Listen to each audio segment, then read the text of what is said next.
996, 886, 715, and 007 are four groups of numbers that are often used by young people in China to refer to their extreme intense working schedules. The biggest name is 996, which is a culture where people work 9 a.m. to 9 p.m., 6 days a week. A generation ago, working hard was the path to success in China. The government had encouraged the working culture for a long time for the development of the national economy, but in recent years, people have been showing signs of being burned out and ready to quit. With employees working longer and longer hours and people's leisure space being squeezed, the Chinese billionaires are opting out of the rat race. They start to challenge the brutal work culture and try to balance their work and life in their own way. Wang Huiyu was born in 1996. After getting his master's degree at Wuhan University, he has worked in a tech company as a test engineer in Wuhan for 2 years. In recent weeks, he has been writing his resignation letter, preparing to formally propose his resignation after completing his project at the end of June. 这是你晚上的宵夜吗？对，喝牛奶可以促进睡眠。平时上班的话，一般是早上8、9点，然后工作到晚上9、10点，偶尔会到11点左右，整个工作时间还是比较长的。每天的话，我感觉最缺少的就是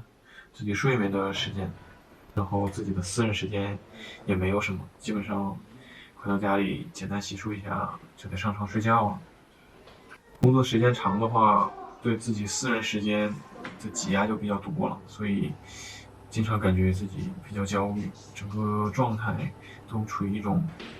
压抑的心情。觉得我们这个工作的强度和长时间的工作的话，让我自己的脾气很容易暴躁起来，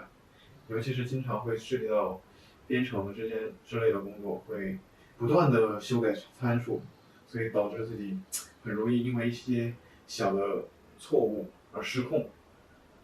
导致自己心态起伏很大，整个人变得特别的暴躁，对待同事的态度也不是很友善。长时间的高强度工作让自己很容易心力交瘁，身体状态也不是很好。最明显的特征就是感觉自己头发越来越少了。觉得自己目前这个年龄，20多岁、30多岁，还是有很长的余生要度过的，所以我会在自己完成这个项目之后，把工作交接给其他同事，然后尝试着去找一份其他的工作，对这个工作希望是能够有更多自己的时间，比如说像公务员这种朝九晚5的生活。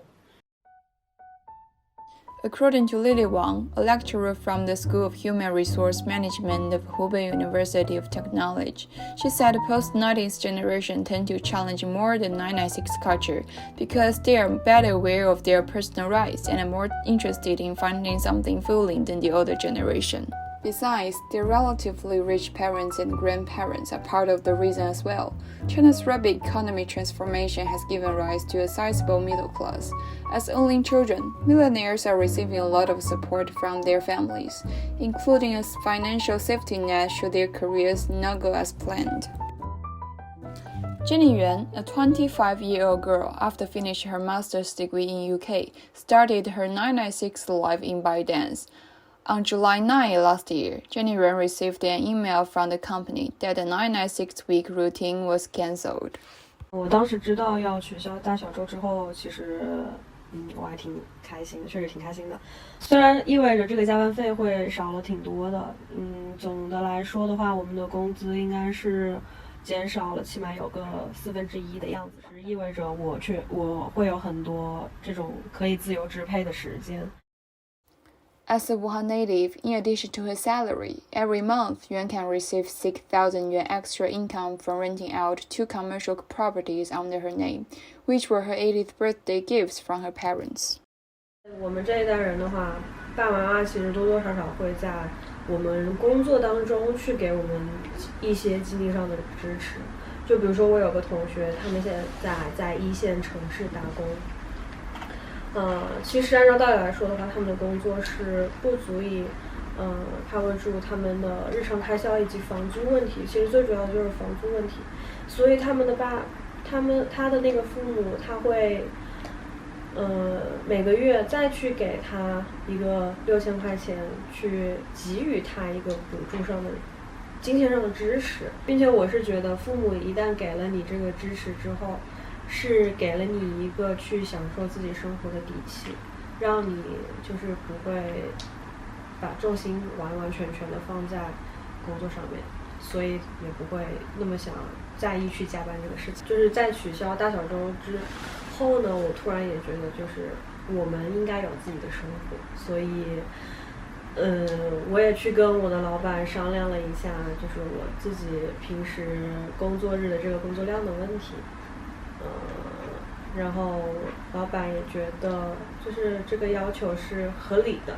所以他也觉得 OK， 就是能在有限的时间之内把你的工作的质量完成的好的话，剩下的时间你就可以随便的安排。